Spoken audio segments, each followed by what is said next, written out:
Joining us now is Senator Dave McCormick of Pennsylvania. He's a member of the Banking and Foreign Relations Committees, and we've got like a million things to talk to you about. Yeah. Can we just go through the news, like headline? Okay, yeah. Bill Pulte first. No, seriously. Well, listen, I just saw that announcement yesterday, obviously. I think that he's done a fine job in the role that he's in. He's obviously earned the president's trust. But we're at a time of war and where the terrorist threat's growing. So this is a serious job. So if the president's going to nominate him to be the full-time, the permanent selection. Okay, but you used to be part of the military. Yeah. You know about intelligence. Yeah.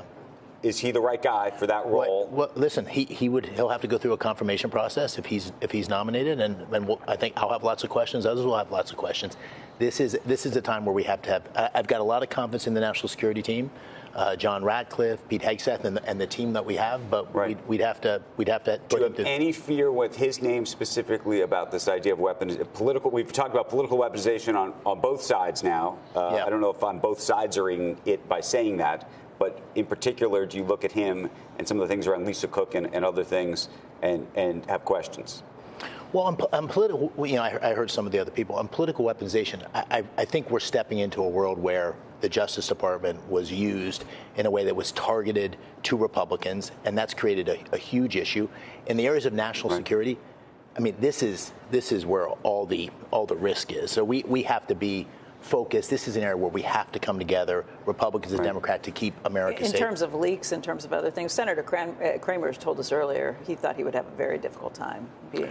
Well, we'll have to see what the president decides to do, but this is a serious job, and he's going to have to come and answer questions from everybody. Okay, next name, Todd Blanche. Yeah. Because the other piece of news, just literally in the last hour, you heard it, is that the president would like to name him not just acting AG, but the. I have a lot of confidence in him. You do? Yeah, He's done a fine job as a deputy. I've gotten to know him, and I think he'd be a fine attorney general. And you have no concern that he was the president's lawyer? Well, listen. He has earned, and that's not unprecedented. He has earned the president's trust before he took this position, but he's earned all of our trust. Certainly, in my case, since he's had the position, he has been the easiest guy to work with. He's driven the agenda. He comes to Capitol Hill. He answers questions. Sometimes they're hard questions. He just did that last week. I think he'd be a great attorney general. Where do you land on this issue we were just talking about, the settlement, the IRS settlement with the president, and then this fund, which appears to have been eliminated, but apparently there's some still questions about that? Well, I saw his testimony from yesterday. I trust his testimony. The mission of the fund, I concur with. So the idea that you have people that were essentially attacked by our judicial system, and there needs to be some way for restitution. Oh, so you're in favor of that fund? I was in favor of that concept. Would that include January 6 rioters? When the fund was I'll answer that in a second. When the fund was introduced and it came up to, there was just a lot of questions about it, which is why I think there was growing opposition. And so I wouldn't be in favor, for example, of somebody that had conducted violence against the law enforcement here on Capitol Hill receiving restitution, and there wasn't specific clarity around who would be able to receive the fund, which is I think one of the reasons. What about the IRS settlement itself? Not unprecedented for an IRS settlement. It's not unprecedented that there be a settlement. What was unique about this was that the fund is unique because it's the president and he was the one that was under attack. But the fund was not to benefit the president; was to benefit people. No, I understand that. No, the settlement itself was unprecedented insofar as you had a president suing the government, right, and a settlement with themselves, right? You had two sides of the same coin. Unfortunate in the sense that the president was the one that was attacked. So in other words, how else are you going to deal with it? The president was the one who was essentially attacked by the judicial system. We saw that. Many of my Democratic friends during the campaign acknowledged that the president had been mistreated in many ways. So how's that going to be resolved? The president is a citizen as well as the president. Who should resolve that, though?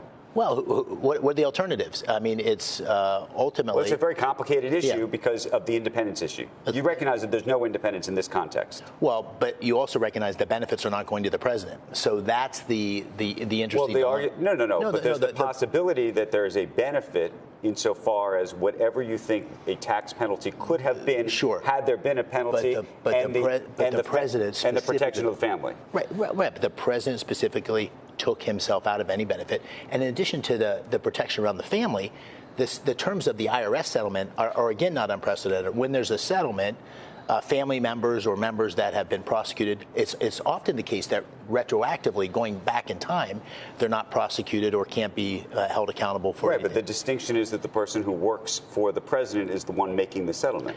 And in our system, that's the president has unique authorities because he's the president. Who else would be? Who else would decide? Right. You saw what the judge said about this, though. Yeah. And suggested that unto itself, in terms of the independence, represents a challenge to the system. Of course, but it's because uniquely the president is the person that was under the assault. So I recognize the dilemma you're talking about, but there's not easy alternatives. Right. It's complex, as you say. Senator, let's talk a little bit about the prediction markets. Yeah. This is an area where you're working with Kirsten Gillibrand from across the aisle on this. It matters to our audience that they're using prediction markets more and more frequently. We see it coming up. What are your concerns around what's happening? Well, first of all, astronomical growth. I mean, this is just taken off like a rocket ship. I introduced legislation with Senator Gillibrand because I wanted to make sure we had a framework that ensures prediction markets don't go offshore.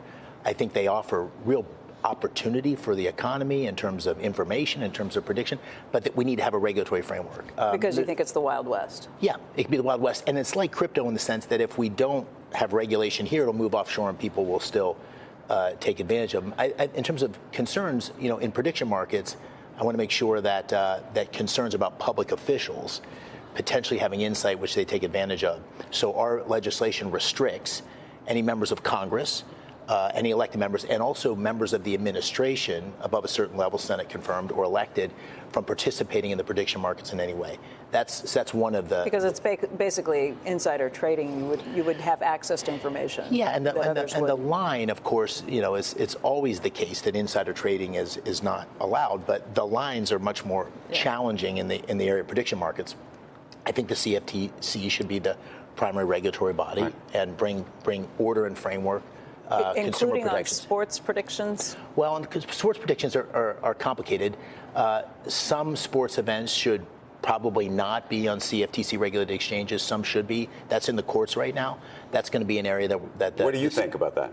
Well, some yes, some no. So events where you have players, potentially, you're betting on players or point spreads or something like that, probably shouldn't be on CFTC exchanges. Those are. And the states should have the right to determine whether sports gambling is allowed in there. Open question, but it's certainly. But where do you land on? No, but where do you land on that? Because we were. Gary Gensler, who ran the CFTC at the time that the rules were changed that allowed for all of this to happen, said that there was never a conversation ever about using prediction markets to bet on sports. And had there been even a sentence about it, that the Senate would have never allowed this to happen because so many senators came from states that had rules that controlled whether there was sports gambling in their state or not. Yeah. So that the intent was never to do this to begin with. Well, listen, I think the CFTC's purview here is clear. I think the CFTC should be the primary regulator. Where the line is on different sporting activities, I think, is something we're going to have to flesh through in a very, very careful way. But I don't take Gary Gensler as sort of the source of clarity and integrity on this particular question. By the way, I reported on it at the time. Yeah. I can tell you there was no conversation about sports, and there was such a debate nationally at the time among various states about whether sports gambling could even happen in their states. Yeah, but take an example. It's hard to believe at the time. We just had the draft, the NFL draft in Pittsburgh. Right. It was a huge, multi-billion-dollar event. It had all sorts of dimensions on it. That's radically different than whether you're betting on a point spread in the game tonight. So is that an event? How should we think about that within the context? That's probably something that could be on a CFTC regulated exchange. So I think to say sports yes or no doesn't capture the nuances. There's a whole continuum of sporting activities. Some should probably fall under the CFTC. Some probably not. Finally, this EO on AI, or executive order on AI. EO on AI. Yeah. On CNBC.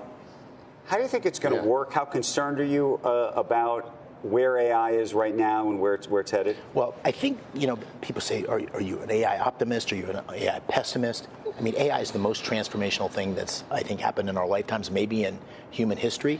And how it evolves depends on what we do. And so we can't stand in the way of innovation. We've got to win in terms of leading the AI revolution. But we have to do that in a way that protects the downside for children, from national security, and so forth. I think the EO that was released is a pretty good starting point on that. The two things I like about it, in comparison to the previous one that was being contemplated, is the 30 days versus 90 days, and that's really 30 important. days for the government to have exclusive look. Exactly. Force them to move. Look how quickly these releases are. I mean, 3 months, 6 months. If we're 8 months ahead of China, I mean, 90 days is a lot. So 30 months, the government looks at it, and then it gets 30 days, released. and the second is the voluntary nature of this. So we're working our way through it. If you were going to err, I would want to err on the side of not over-regulating. And listen, here's the reality of this. I don't think we're equipped, probably in this body, in the federal government, to really put constraints on this. So I think we should enter this with humility.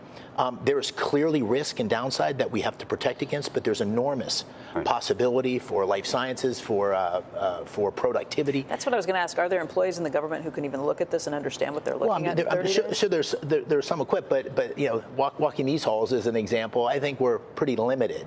And I'm trying to study and stay abreast of this, and it's incredibly difficult, and both difficult and incredibly exciting. So I'm someone who thinks that the promise is enormous, but we have to make sure all benefit from this.